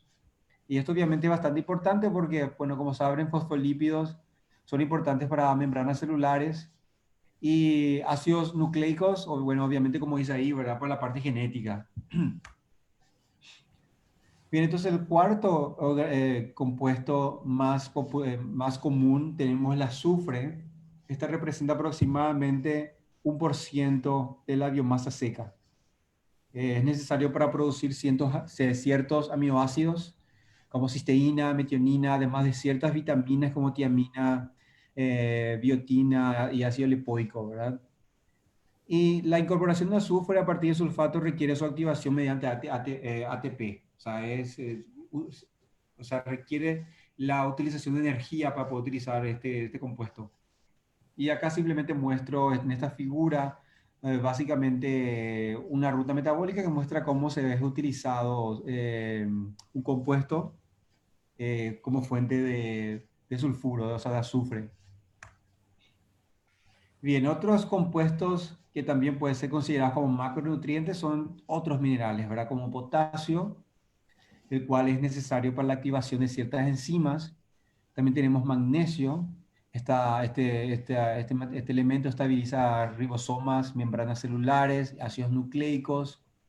Eh, si alguno de ustedes trabaja, por ejemplo, en biología molecular, por ejemplo, sabe que algunos de estos buffers tienen, por ejemplo, magnesio, y si eso se usa justamente para estabilizar estos componentes celulares. También es requerido por muchas enzimas, ¿verdad? Y un punto interesante es que los gram positivos requieren hasta 10 veces mayor cantidad de magnesio que los gram negativos. Entonces, si uno va a cultivar, por ejemplo, una bacteria nueva que sea gram positivo, entonces va a querer asegurarse de que el medio de cultivo tenga mayor cantidad de magnesio que si fuese, por ejemplo, un gram negativo. Y luego también tenemos calcio. Calcio es importante para la esporulación y también provee estabilidad térmica a las esporas. Entonces, si hay calcio, por ejemplo, en el medio de cultivo, va a hacer que la esporulación sea más eficiente. Se preguntarán entonces, ¿para qué queremos esporas, verdad? Bueno, en algunos bioprocesos uno quiere esporas. Digamos que, como dije hace rato, el Clostridium, por ejemplo, uno quiere que empiece el proceso de esporulación, pero no quiere que se transforme totalmente en esporas. Entonces uno básicamente juega con, con esa este, estado fisiológico. Y luego tenemos sodio, y este varía de acuerdo al tipo de organismos, ¿sí? Luego tenemos los micronutrientes, o también llamados elementos traza. Estos son requeridos en el orden de 10 micromolares o menos. Hay casos, por ejemplo, en que los macronutrientes ya tienen suficiente impurezas, o sea, suficiente elementos trazas en forma de impurezas, ¿sí? Entonces uno, por ejemplo, digamos que va a utilizar sacarosa como fuente de carbono y posiblemente esa sacarosa tiene suficientes macronutrientes como que no es necesario, por ejemplo, incorporar individualmente cada uno de estos elementos traza, como zinc, cobre, manganeso, molibdeno, etc. Como mencioné al principio, dependiendo del sistema de uno, ¿verdad? O sea, dependiendo de la fermentación de uno, si es que uno va a producir una enzima que requiere uno de estos cofactores en particular, entonces va a tener que aumentar la concentración molar de ese elemento, ¿sí? Si es, por ejemplo, como dije hace rato, si es una enzima que necesita molibdeno, entonces hay que agregar mayor cantidad de ese elemento. Eh, si es manganeso, entonces manganeso, etcétera, etcétera. Luego también tenemos hierro. Hierro es indispensable, pero la cuestión con hierro es que es bastante insoluble en condiciones aeróbicas, ¿sí? Entonces muchas veces lo que uno hace es agrega al medio de cultivo algún quelante de hierro, por ejemplo EDTA. En algunos casos, ciertas bacterias también pueden producir lo que se llama sideróforos, que son compuestos químicos que son catecoles generalmente, y lo que hace es básicamente agarra el hierro y hace que se vuelva más soluble para las bacterias. Pero esto depende del tipo de bacterias, ¿sí? No todas o sea, no todas son muy eficientes con la generación de sideróforos. Bien. Luego tenemos lo que se llaman factores de crecimiento. Estos son compuestos que no son necesarios en menos de 10 micromolares, eh, y son, o sea, los cuales son, sin embargo, esenciales, ¿verdad? O sea, no pueden ser sintetizados por las células. Por ejemplo, pueden ser vitaminas, ciertos aminoácidos, purinas, pirimidinas. En la práctica, generalmente, cuando uno agrega extracto de levadura en el medio de cultivo, o peptona también, uno ya provee la mayor cantidad de factores de crecimiento para sobreponer cualquier problema con biosíntesis, ¿sí?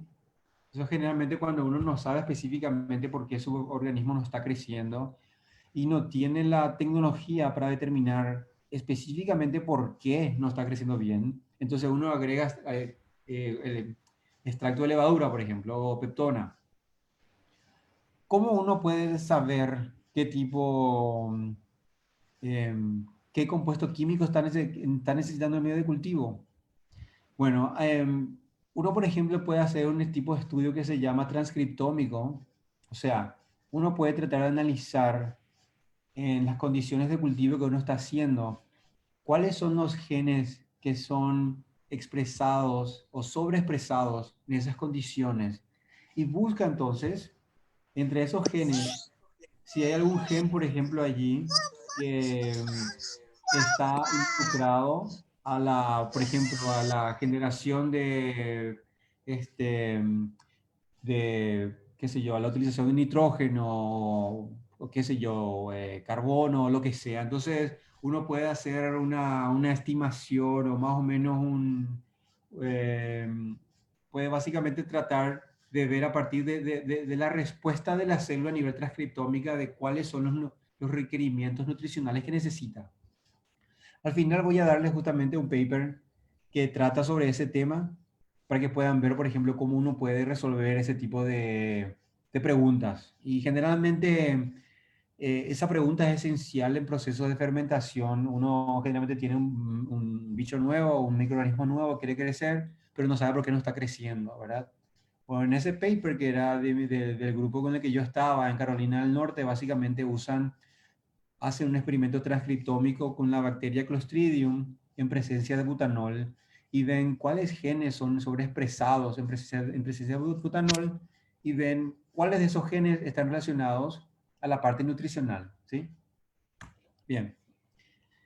Hay distintos tipos de medios de cultivo. Tenemos aquellos que son definidos químicamente, o sea, medios de cultivo definidos se llaman por tanto. Tenemos los que son complejos, si es que, por ejemplo, tenemos una gran concentración de extracto de levadura, por ejemplo, o si es que, por ejemplo, tenemos lo que se llama infusión cerebro-corazón, brain heart infusion, se llama en inglés, etcétera, etcétera, siendo que son básicamente caldos de carne, ¿verdad? En ese caso, por ejemplo, son bastante complejos y donde uno realmente no sabe bien lo que tiene ahí. O sea, sabe en términos generales, pero no sabe específicamente la concentración de cada uno de los elementos que tiene ahí, ¿sí? Luego tenemos medios reductivos. Esos son medios que aportan un medio de cultivo en el cual es básicamente reductivo, o sea, es mejor para bacterias que no gustan de oxígeno. Luego tenemos medios selectivos, en el cual, por ejemplo, van a permitir que cierto tipo de bacterias crezcan, pero no otro tipo de bacterias. Entonces, básicamente lo que hace es seleccionar el tipo de bacteria. Este tipo de medios de cultivo, por ejemplo, se usa mucho más en la parte de diagnóstico, ¿sí? Entonces, si uno quiere saber bien, por ejemplo, cultiva y, por ejemplo, no va a crecer gram positivo, por ejemplo, ¿verdad? Entonces, hay una forma rápida de hacer eso. Luego también diferenciales, que como dice el nombre, lo que hace es básicamente diferenciar un tipo de microorganismo de otro. Digamos, si es un microorganismo que genera ácidos orgánicos cuando crece, entonces el medio de cultivo va a bajar su acidez y entonces va a generar una reacción química que va a producir un compuesto amarillo, por ejemplo, ¿verdad? Entonces eso va a ser diferencial. Y luego tenemos aquellos medios de cultivo que se llaman de enriquecimiento, que generalmente son medios de cultivos mínimos, donde lo que uno trata de hacer es, digamos que tenga una población mixta. Y dentro de esa población mixta hay un microorganismo interesante, ¿verdad? Y digamos lo que uno va a hacer es, va a poner un sustrato en particular dentro de ese medio de cultivo de enriquecimiento y va a tratar de crecer esta pequeña población. Y va a hacer, digamos, transferencias seriales hasta que solamente el organismo de interés que está utilizando ese compuesto en particular dentro de este medio de enriquecimiento va a permanecer. Y es una muy buena forma para descubrimiento de nueva biología o nueva química o nuevos procesos biotecnológicos.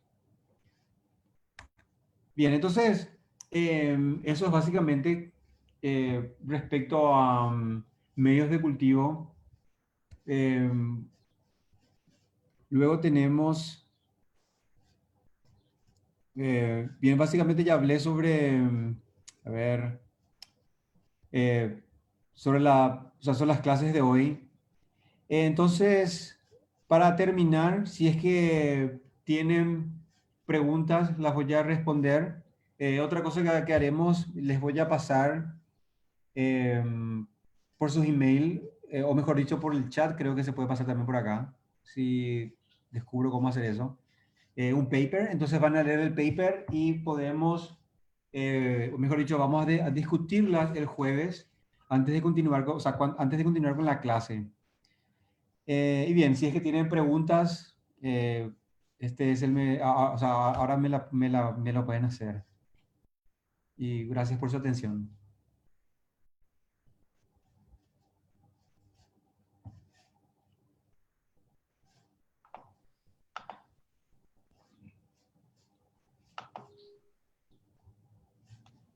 Walter, Sí, tenemos algunas preguntas, si tenés tiempo ahora para contestarlas. dale, adelante por favor. Primeramente nos preguntan si es que cuando utilizaban modelos matemáticos para la predicción de la producción de alcoholes, a partir de Clostridium, usaron un software en formato comercial y también aparte si sabes cuál es la situación de los software comercial o de uso libre para el modelado de la producción de alcoholes mediante procesos biotecnológicos. Asimismo, Muy en tu experiencia, ¿verdad? ¿Se requiere mucho conocimiento de técnicas modeladas para el uso de estos software o no? bien, muy interesante pregunta. Para el término, o sea, para calcular, por ejemplo, este tipo de producción, por ejemplo, la parte de productividad, ¿verdad? Generalmente son ecuaciones relativamente sencillas y entonces lo que yo hacía era literalmente utilizar Excel, ¿verdad? Microsoft Excel. No es necesario tanto eh, software más complejos que eso, porque las ecuaciones para productividad ya están bien definidas, ¿verdad? Entonces lo que básicamente hacemos es simplemente agarramos la ecuación y ponemos en Excel y bueno, con los datos que vamos generando, luego vamos prediciendo, ¿verdad? Productividad específicamente es la cantidad de producto que uno genera en términos de concentración, ¿verdad? O sea, masa por unidad de volumen por unidad de tiempo, ¿verdad? Entonces, como ven ahí, entonces uno puede predecir, ¿verdad? A partir de una ecuación sencilla como esa. Ahora, en términos de software más elaborados, lo que uno de repente puede utilizar es Python, por ejemplo. Eh, yo no soy experto en la parte de programación, pero Python en sí es un lenguaje relativamente sencillo que uno puede entrar en Internet y, bueno, enseñarse a sí mismo, ¿verdad? En algunos procesos más sofisticados o de repente cuando uno quiere descubrir, o mejor dicho, tratar de producir hipótesis, ¿verdad? Pues como dije hace rato, tiene que hacer experimentos para descubrir algo nuevo, ¿verdad? Pero uno puede hacer hipótesis. Y en ese caso, por ejemplo, hay programas en Internet que son gratis. La mayoría de ellos, como dije recién, se usan Python. Y lo que hacen estos programas de modelado es básicamente eh, toman el conocimiento genético de un microorganismo, generalmente son de microorganismos modelos, ¿sí? Es el problema principal, ¿sí? Usan organismos modelos, por ejemplo, E. coli, ¿verdad? Saccharomyces cerevisiae, por ejemplo, ¿verdad? Y de acuerdo a todos los genes que se conoce, entonces estos programas eh, o sea, estos programas van básicamente prediciendo qué va a pasar si uno corta, por ejemplo, o si uno hace un knockout de una enzima, por ejemplo. Entonces lo que va a hacer el programa es predecir cuál va a ser el flujo de carbón y energía en ese caso en particular. Entonces, cuando eso pasa, cuando cambia el flujo de carbón y energía, entonces las ecuaciones de rendimiento van a cambiar. Si recuerdan, rendimiento es la proporción de sustrato utilizado a producto, ¿verdad? Pero si el flujo de carbón y energía cambia, entonces el rendimiento va a cambiar. Entonces, estos programas de repente se pueden utilizar para hacer eso, ese tipo de predicciones. Pero como dije, esto es más bien para generación de hipótesis. Uno va a tener que hacer el experimento para probar si así es en serio. Y la razón principal por eso es, como dije recién, estos programas son para organismos modelo. ¿Y por qué solamente para organismos modelos? Porque lastimosamente no hay datos de todos los genes de todos los microorganismos que hay en la biosfera. Entonces, cuando uno hace un secuenciamiento de un organismo, va a tener ¿cómo se llama? El atlas del cromosoma y va a haber un montón de genes, la mayoría que van a ser hipotéticos y van a ser anotados simplemente por un método bioinformático, ¿sí? Entonces, uno va a agarrar este programa el que le estoy mencionando, ¿verdad? Y va a tratar de hacer su mejor best guess, como le llama, ¿verdad? Va a tratar de hacer lo mejor que puede con lo que sabe. Pero si estos genes no son realmente lo que ese programa dicen que son, entonces las ecuaciones no van a ser correctas. Y al final uno va a tener que hacer definitivamente un experimento. Pero sí, estos programas, como dije, son todos open source. Uno simplemente puede googlear, ¿verdad? Python o de repente eh, Carbon o Electron Flow, programa, software, ¿verdad? Pero lo que sí que son, son abiertos al público, básicamente. Walter, también nos Sí, preguntan en el Facebook, por ejemplo, si un sí. microorganismo consigue ser polimórfico, ¿significa que tiende a mostrar multifuncionalidad? Muy interesante pregunta.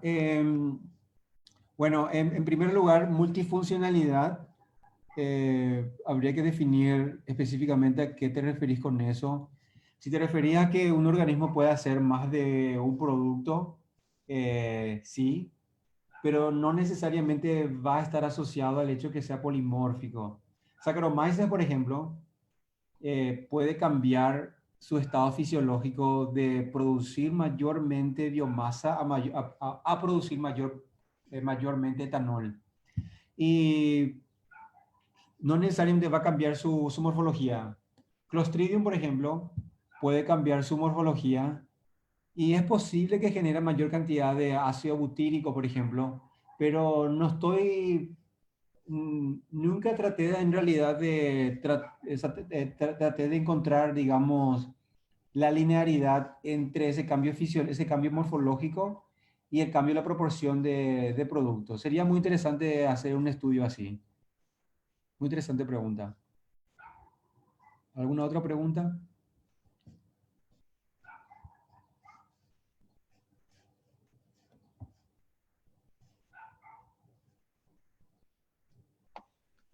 Pregunta también Walter si es que el silicio es requerido por los microorganismos y si es que sabes si es que hay algún estudio sobre eso.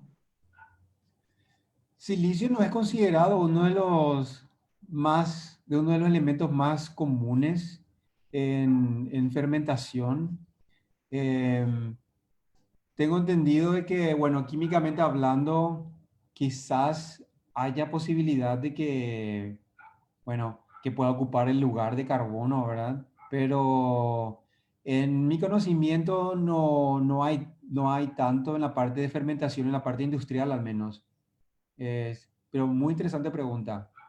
Habría que ver, por ejemplo, o sea, cuáles serían sus usos en particular o, por ejemplo, qué sé yo, hacer tipo un estudio transcriptómico y ver, por ejemplo, qué genes se sobreexpresan en presencia alta de silicio, por ejemplo, etcétera, etcétera. Pero muy interesante pregunta.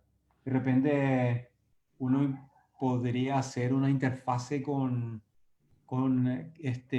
se llama? Con medios electrónicos, por ejemplo. Sería muy interesante eso. Walter, también hay una persona que dice que trabaja con Clostridium butyricum y Ujú. lo cultiva en RCM, pero necesita pasarlo a otro medio. Pregunta si es que cómo podría ser la aclimatación de esto.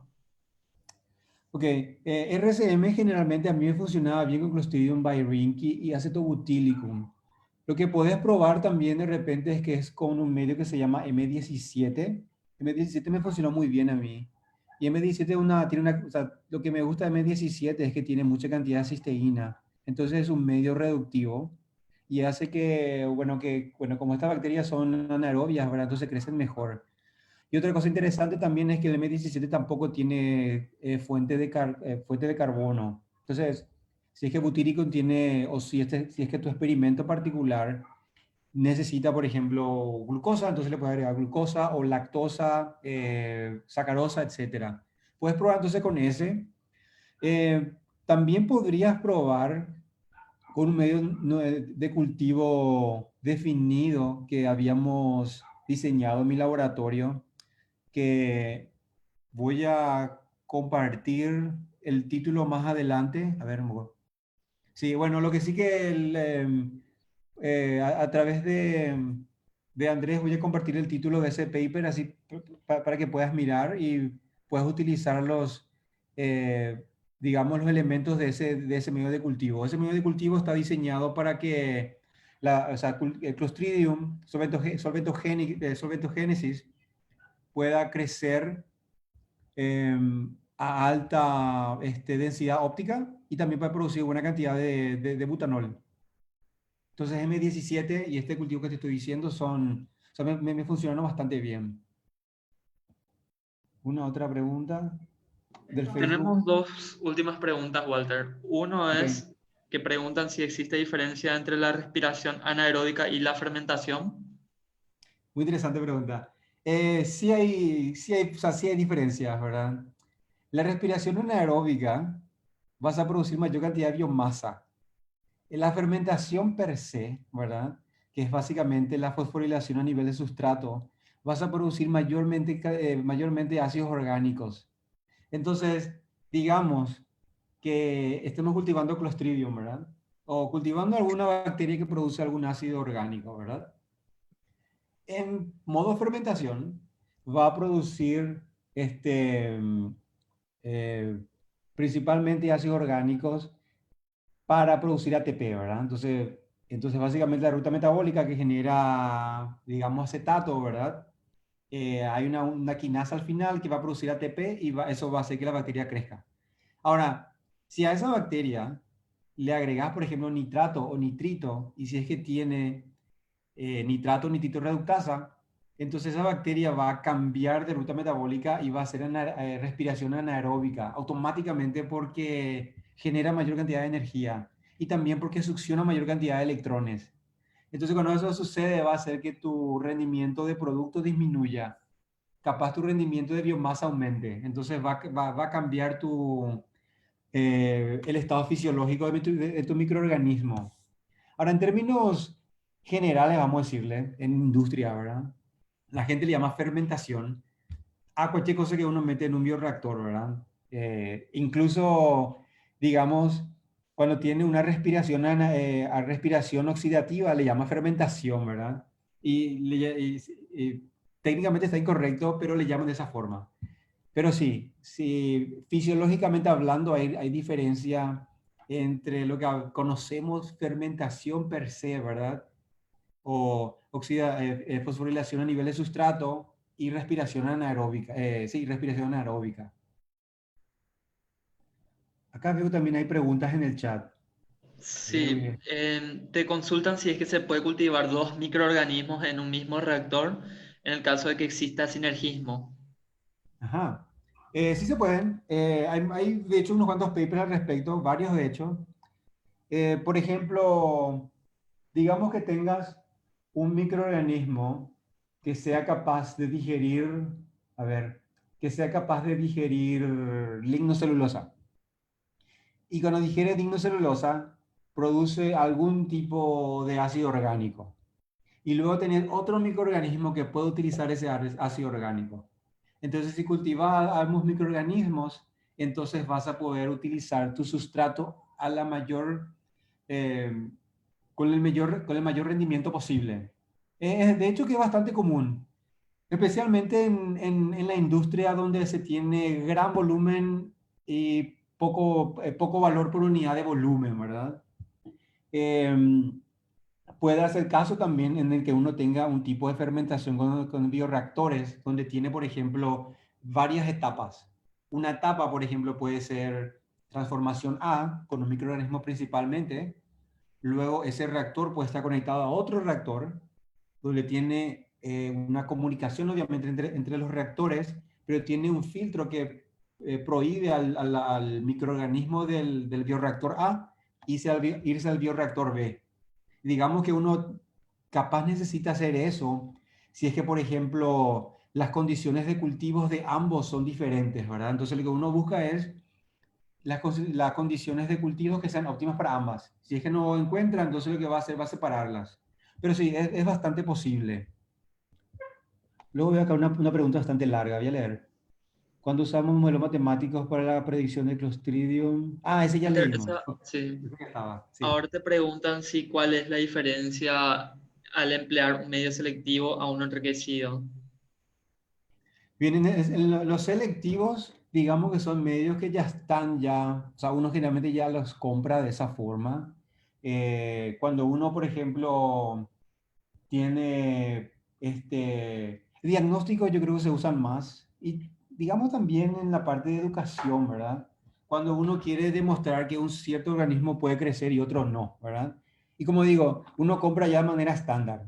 Entonces va a ser un medio selectivo que va a prohibir el crecimiento de bacterias gram negativas, por ejemplo, o gram positivas, o bacterias que no tengan catalasa, etcétera, etcétera, ¿verdad? Entonces, desde ese punto de vista va a ser selectivo.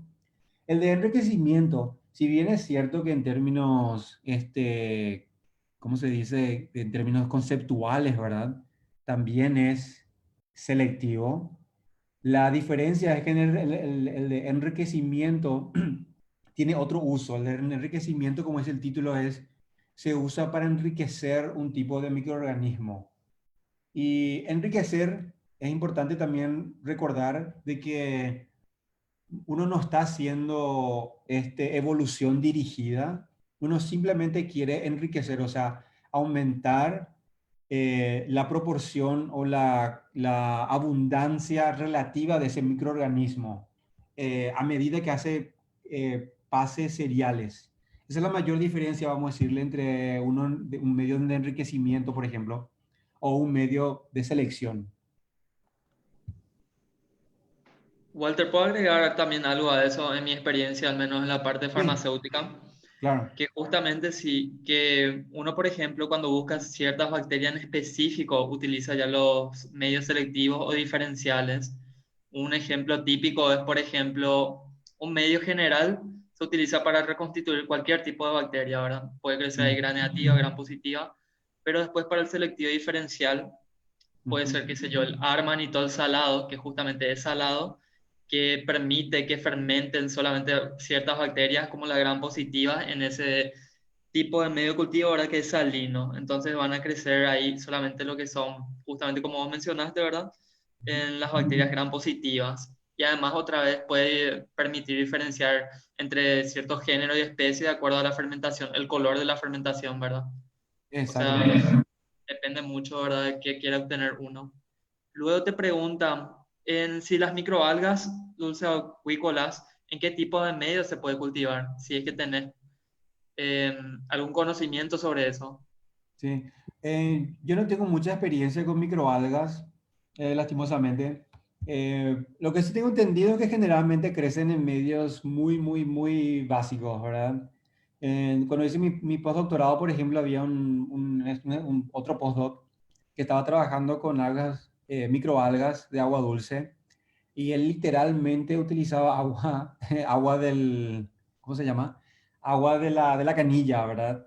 O sea, de repente le agregaba eh, eh, ciertos elementos extras porque él estaba buscando una enzima en particular, ¿verdad?